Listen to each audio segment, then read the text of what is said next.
કેમ છો મિત્રો? જય શ્રી કૃષ્ણ, જય જિનેન્દ્ર, સૌને મારા પ્રણામ. આજના વિડીયોમાં આપણે જીવંતિકા વ્રતનું મહત્વ એ વિશે વાત કરીશું. હવે આ જીવંતિકા વ્રત શ્રાવણ માસના પ્રથમ શુક્રવારથી શરૂ કરવામાં આવે છે.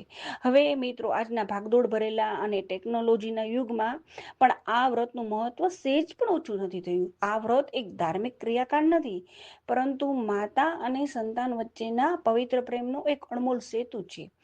આ વ્રત થકી માતા પોતાના બાળકમાં સંસ્કાર, શ્રદ્ધા અને સંસ્કૃતિનું સિંચન કરે છે. માતા પોતાના બાળક માટે ઉપવાસ રાખીને ઈશ્વર પાસે પ્રાર્થના કરે છે કે બાળકમાં સદાચાર અને પરિવાર પ્રત્યે સમર્પણ ભાવ જાગૃત થાય. અને આ વ્રત એ માતૃત્વની વાત્સલ્યસભર ભાવનાનું એક સુંદર પ્રતીક છે. શ્રાવણ માસના પવિત્ર શુક્રવારે કરવામાં આવતું આ વ્રત પરિવારમાં સુખ, શાંતિ, સમૃદ્ધિ અને સંતાનોને દીર્ઘાયુષ્ય પ્રદાન કરે છે. હવે એમ કહીએ કે આ જીવંતિકા માતાનો જીવંતિકા શબ્દનો અર્થ તો જીવન આપનારી અથવા જીવનનું રક્ષણ કરનારી માતા. હવે માતા પોતાના બાળકના સુખ, સ્વાસ્થ્ય અને લાંબા આયુષ્ય માટે આ વ્રત ખૂબ શ્રદ્ધાપૂર્વક કરે છે. હવે એવી પણ માન્યતા છે કે જે ઘરમાં મહિલા આ વ્રત કરતી હોય એ ઘરમાં એના બાળક ઉપર તમામ આધિ વ્યાધિ અને ઉપાધિઓ દૂર થઈ જાય છે. આ વ્રત કરનારી મહિલાઓના ઘરમાં બાળકને કોઈ વિઘ્ન આવતું નથી અને દૂર થઈ જાય છે. અને આ જીવંતિકા માતા એનું રક્ષા કવચ બનીને રહે છે. અને જે નવપરિણીત મહિલાઓ કરે છે તે ઉત્તમ સંતાનની પ્રાપ્તિ માટે અને માતાઓ પોતાના સંતાનોના રક્ષણ માટે શ્રાવણ માસના શુક્રવારથી આ વ્રત શરૂ કરે છે. અને ઝાઝા ભાગે આ મહિલાઓ મુખ્યત્વે લાલ રંગના વસ્ત્રો ધારણ કરે છે. લાલ રંગને સૌભાગ્યનું પ્રતીક માનવામાં આવે છે. હવે આ વ્રતને લગતી એક પૌરાણિક કથા પણ છે. તો આપણે એ પણ જોઈ લઈએ કે એક નગરમાં એક ગરીબ બ્રાહ્મણ અને તેની પત્ની રહેતા હતા. હવે તેમને કોઈ સંતાન નહોતું થતું અને આ બ્રાહ્મણી હતી તે અત્યંત શ્રદ્ધાળુ હતી. હવે એને વિચાર આવ્યો એક વખત કે શ્રાવણ માસમાં હું જીવંતિકા માતાનું વ્રત શરૂ કરું. અને એની કઠોર તપસ્યાથી જીવંતિકામાં પ્રસન્ન થયા અને એને તેજસ્વી પુત્રનું એક વરદાન મળ્યું. એટલે એના ઘરે પુત્રનો જન્મ થયો. કાળક્રમે ધીમે ધીમે પુત્ર મોટો થાય છે. એક વખત તે પ્રવાસે ગયો.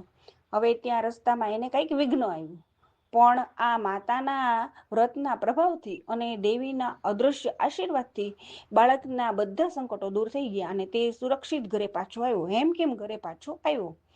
પછી આ બધી ઘટનાની આખા નગરમાં જાણ થઈ બધાને કે ભાઈ આ કેવી રીતે થયું, શું થયું, કેવી રીતે થયું. તો કે આ વ્રત કર્યું એટલે માતાજી એને બચાવી દીધો અને હેમખેમ ઘરે પાછો આવ્યો.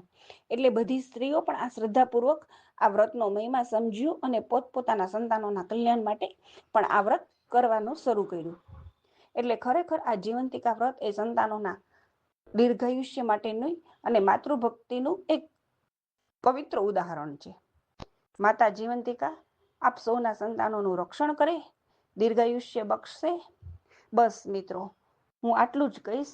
મિત્રો, જો તમને મારી માહિતી ઉપયોગી લાગી હોય તો વિડીયો લાઈક કરો, શેર કરો, કોમેન્ટ કરો.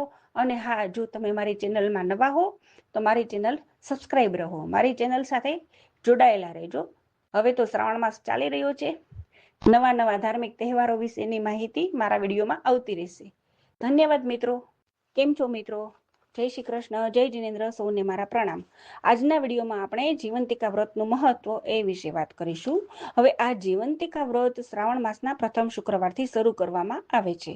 હવે મિત્રો, આજના ભાગદોડ ભરેલા અને ટેકનોલોજીના યુગમાં પણ આ વ્રતનું મહત્વ સહેજ પણ ઓછું નથી થયું. આ વ્રત એક ધાર્મિક ક્રિયાકાંડ નથી, પરંતુ માતા અને સંતાન વચ્ચેના પવિત્ર પ્રેમનો એક અણમોલ સેતુ છે.